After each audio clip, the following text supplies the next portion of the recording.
সারা দিন ঝিমঝিম করে বৃষ্টি আর বেশ ঝাল ঝাল করে কষা কষা মাংস একদম জমে গেছে। রাধে রাধে সবাইকে। তোমরা সবাই কেমন আছো? আর আশা করি সবাই খুব খুব ভালো আছো, আর আমিও ভালো আছি। আমি শিল্পা চলে আসলাম তোমাদের কাছে নতুন একটি দিন আর নতুন একটি ভিডিও নিয়ে।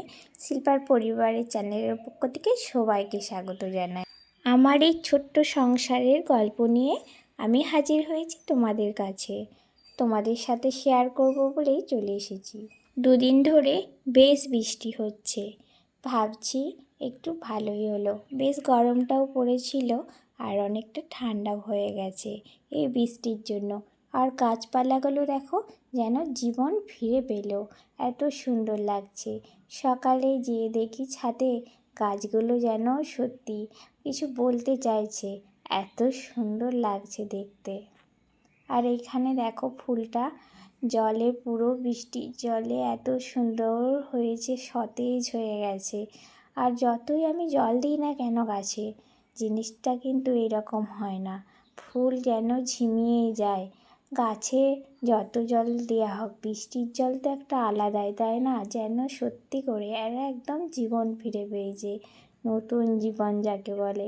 আর চারিদিকটা কত সুন্দর লাগছে দেখতে। এমনিতে প্রকৃতি দেখতে আমার খুবই পছন্দ আর বেশ ভালো লাগে, বিশেষ করে সবুজে ঘেরা মাঠ, সবুজে চারিদিক। আর এই দেখো আমাদের নারকেল গাছটা আমি দেখছিলাম কি সুন্দর জলে ভিজছে, যেন স্নান করছে। এতই ভালো লাগছে। চারিদিকটা বৃষ্টির জন্য সেরকম পরিষ্কার না, একদম ঝিমঝিম করে, তো বৃষ্টি পড়েই যাচ্ছে। দূর থেকেও দেখো মনে হচ্ছে কুয়াশা। তারপরে চলে আসলাম ডালিয়া ফুলের ওখানে। আর ডালিয়া ফুলে চারিদিকটা দেখো পিঁপড়েতে ঘিরে আছে, জানি না কেন পিঁপড়ে হয়েছে।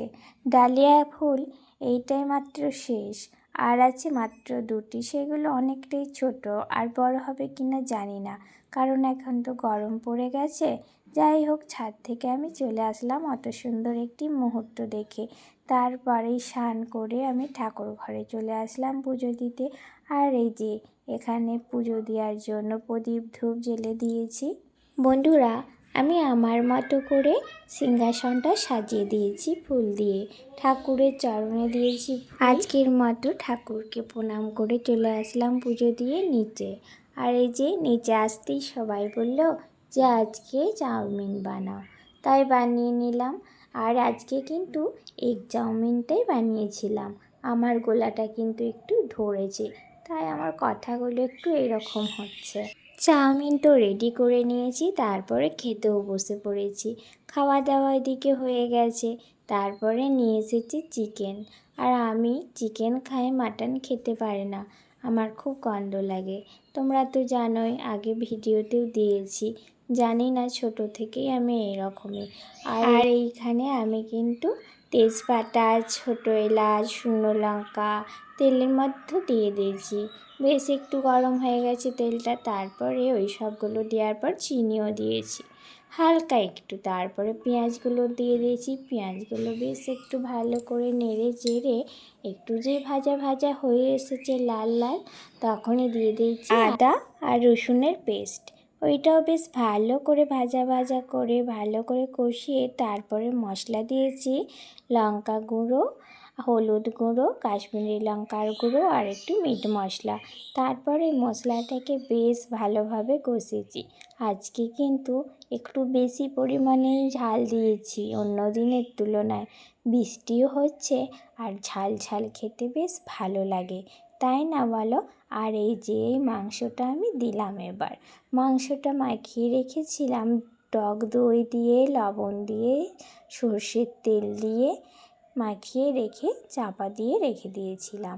কিছুক্ষণ পরে মশলাটাও আমার কষানো হয়ে গেল, তারপরে দিয়ে দিলাম, আজকে কিন্তু টমেটো দিই না, ওই যে টক দইটা দিয়েছি ওইটা দিয়েই বানাচ্ছি, বেশ টেস্টি লাগে খেতে।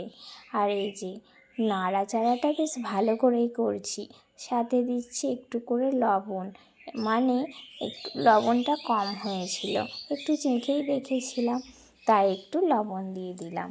আর এই যে আমাদের আবার আলু লাগে মাংসতে, তাই আলু দিয়ে দিলাম হালকা করে জল দিয়ে যাতে মাংসটা একটু ভালো করে সিদ্ধ হয়ে যায়। আমাকে বলেছে একটু কষা কষাই করতে, তো এতটাই কষা কষা হয়ে গিয়েছিল, নামানোর পরে একদম শুকনো শুকনোই থাকবে।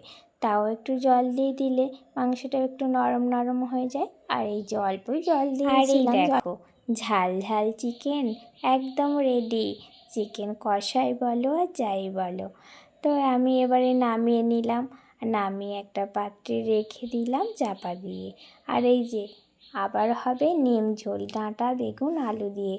তো ওইটা তো সবার শেষে করতে হবে, তিতো যেহেতু, তাই ওইটা সবার শেষে করে নিলাম। আর এই যে ভাত নিয়ে চলে আসলাম। খাওয়া হয়ে গেল, এবার বাসনগুলো মেজে নেব। আজকের মতো এই পর্যন্ত।